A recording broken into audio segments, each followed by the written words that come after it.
নমস্কার বন্ধুরা, সকলকে স্বাগত ঘোষ ফ্যামিলি ইউটিউব চ্যানেলে। তো আশা করি সকলে ভালো আছেন। আজকে আমরা আলোচনা করব মৌর্য বংশের প্রতিষ্ঠাতা চন্দ্রগুপ্ত মৌর্যকে নিয়ে, যিনি খুব বীর একজন রাজা ছিলেন এবং তিনি মৌর্য সাম্রাজ্যের প্রতিষ্ঠা করেন। মৌর্য সাম্রাজ্যের প্রতিষ্ঠাতা চন্দ্রগুপ্ত মৌর্য হিন্দু কিংবদন্তি অনুযায়ী শূদ্র বলিয়া কথিত এবং তাহার মাতা মুরা মহারাজ নন্দের দাসী, এইরূপ প্রবাদ প্রচলিত আছে। অপেক্ষাকৃত নির্ভরযোগ্য বৌদ্ধ কিংবদন্তি অনুসারে চন্দ্রগুপ্ত ছিলেন পিপ্পলিবনের মৌর্য বা মৌর্য কুলের অন্তর্ভুক্ত একজন ক্ষত্রিয় বীর। পিপ্পলিবন নেপালের তরাইয়ের অন্তর্গত রুমমিনদেই ও বর্তমান উত্তরপ্রদেশের গোরক্ষপুর জেলার কাশিয়া নামক স্থানের মধ্যবর্তী কোনো এক অঞ্চলে অবস্থিত ছিল বলে মনে করা হয়। মৌর্যগণ খুব সম্ভবত নন্দ সাম্রাজ্যের অভ্যন্তরে প্রবল মাত্রায় বর্তমান অসন্তোষের সুযোগ গ্রহণ করে প্রভাব প্রতিপত্তি লাভে সমর্থ হয়েছিল।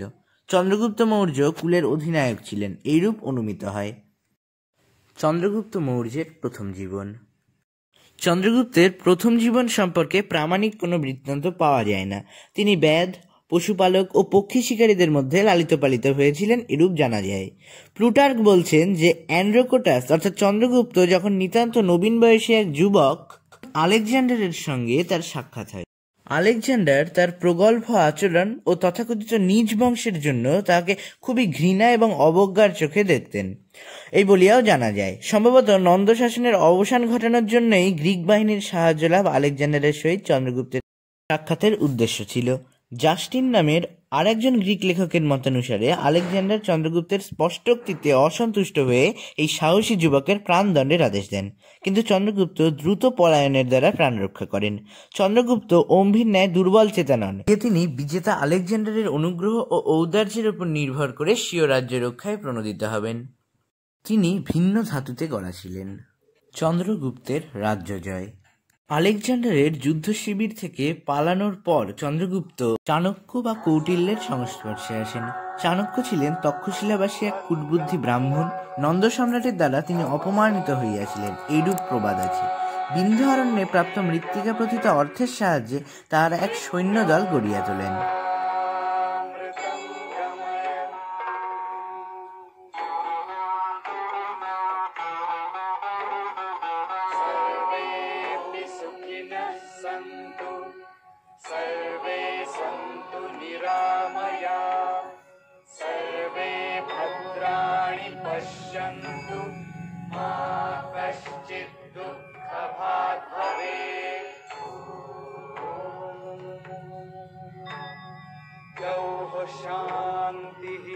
शांति अंतरिक्ष शांति पृथ्वी शांति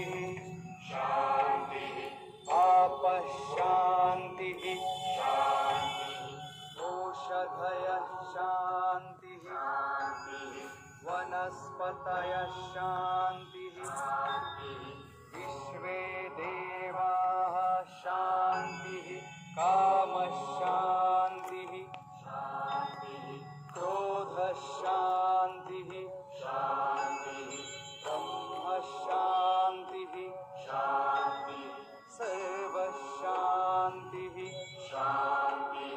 शांतिरेव शांति साप शांतिरेधि यतो यत समीहसे ततो अभयं कुरु शन्नः कुरु प्रजाभ्यो भयन्न पशुभ्यः। शान्तिर्भवतु शान्तिर्भवतु शान्तिर्भवतु।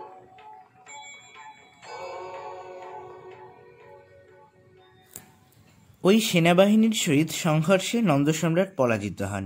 যুদ্ধে প্রচুর লোকক্ষয় হইয়াছিল বলিয়া জানা যায়। এইভাবে চন্দ্রগুপ্ত মৌর্য আনুমানিক খ্রিস্টপূর্ব 324 অব্দে মগধের সিংহাসনে অধিরোহণ করেন। পরে তিনি আলেকজান্ডারের প্রতিনিধি শাসকদিগকেও পরাজিত করিয়া পাঞ্জাবে গ্রিক প্রভাবের যে সামান্য অংশ অবশিষ্ট ছিল উহারও ধ্বংস সাধন করেন। ক্রমশ চন্দ্রগুপ্ত ভারতের অপরাপর অংশে তাহার রাজ্য জয় সম্প্রসারিত করেন। প্লুটার্ক লিখিতেছেন যে অ্যান্ড্রোকোটাস অর্থাৎ চন্দ্রগুপ্ত 6 লক্ষ সৈন্য সমবিবাহারে ভারতময় অভিযান করিয়া সমগ্র দেশ জয় করেন। পুরাতন তামিল সাক্ষ্য হইতে জানা যায় প্রথম মৌর্য সম্রাট মাদ্রাজের তিনেভেলি জেলা পর্যন্ত অগ্রসর হয়েছিলেন। একটি মহীশূরীয় শিলালিপিতে উত্তর মহীশূরে চন্দ্রগুপ্তের রাজ্য শাসনের উল্লেখ দেখতে পাওয়া যায়। সুতরাং চন্দ্রগুপ্ত বিন্ধ্য পরবর্তী ভারতের একটি বৃহৎ অংশ জয় করেছিলেন বলিয়া অনুমিত হয়। পশ্চিমে তিনি তার রাজ্য জয়ের সীমা পশ্চিম ভারতের সৌরাষ্ট্র বা কাথিয়াবাদ পর্যন্ত বিস্তৃত করেন। রাজা রুদ্রদমনের জুনাগড় শিলালিপি থেকে একথার প্রমাণ পাওয়া যায়। চন্দ্রগুপ্তের শাসনের শেষ পর্যায়ে সেলুকাস চন্দ্রগুপ্তের সহিত সংঘর্ষে লিপ্ত হন। সেলুকাস ছিলেন পশ্চিম এশিয়ার অধিপতি। তিনি নিকাতর বা বিজয়ী এই উপাধি গ্রহণ করেন। আলেকজান্ডার অকাল মৃত্যুর অনতিকাল পর তাহার বিশাল সাম্রাজ্য তার সেনাপতিগণের মধ্যে বিভক্ত হয়ে যায়। সেলুকাস ছিলেন সেনাপতিগণের অন্যতম। সেলুকাস ভূমধ্যসাগর হইতে সিন্ধুনদ পর্যন্ত তার রাজ্যসীমা বিস্তার করেন। তারপর তিনি আলেকজান্ডারের ভারত আক্রমণের ঐতিহ্য পুনরুজ্জীবিত করতে স্বভাবতই প্রলুব্ধ হন এবং অবধারিতভাবে চন্দ্রগুপ্তের সহিত তার সংঘর্ষ বাধে। তিনি চন্দ্রগুপ্তের সহিত যুদ্ধার্থে সিন্ধুনদ অতিক্রম করেন, কিন্তু শেষ পর্যন্ত চন্দ্রগুপ্তের সহিত সখ্যসূত্রে আবদ্ধ হন এবং উভয় বংশের মধ্যে বৈবাহিক সম্বন্ধ স্থাপিত হয় বলিয়া জানা যায়। সেলুকাস আফগানিস্তানের কাবুল, হিরাট ও কান্দাহার প্রদেশ এবং বেলুচিস্তানের মাকরান প্রদেশ দান করিয়া চন্দ্রগুপ্তের সহিত যুদ্ধবিরতি ঘটান। বিনিময়ে তিনি 500 যুদ্ধকুশল হস্তি লাভ করেন। মেগাস্থিনিস নামক এক গ্রিক দূত মৌর্য রাজসভায় প্রেরিত হন। সন্ধির এই শর্ত হইতে স্বভাবতই অনুমিত হয় যে চন্দ্রগুপ্ত বিজয়ী হইয়াছিলেন। তবে এই সংঘর্ষের অবসানে দুই শাসকের মধ্যে স্থায়ী মৈত্রী স্থাপিত হয় এবং মৌর্য ও সেলুকাস বংশের মধ্যে এই পারস্পরিক মিত্রতার সম্পর্ক পরবর্তীকালে তাহাদের উত্তরাধিকারীদের আমলেও অক্ষুণ্ণ থাকে। চন্দ্রগুপ্তের শেষ জীবন। জৈন মত অনুসারে চন্দ্রগুপ্ত জৈন ধর্ম গ্রহণ করিয়াছিলেন। জৈন ধর্ম গ্রহণান্তর তিনি সিংহাসন ত্যাগ করেন। কথিত আছে প্রচলিত জৈন পদ্ধতি অনুযায়ী প্রায়োপবেশনের দ্বারা তিনি মহীশূরের শ্রবণ বেলগোলা নামক স্থানে স্বেচ্ছায় দেহরক্ষা করেন। 24 বছর রাজত্বের পর আনুমানিক খ্রিস্টপূর্ব 300 অব্দে এই ঘটনা ঘটে।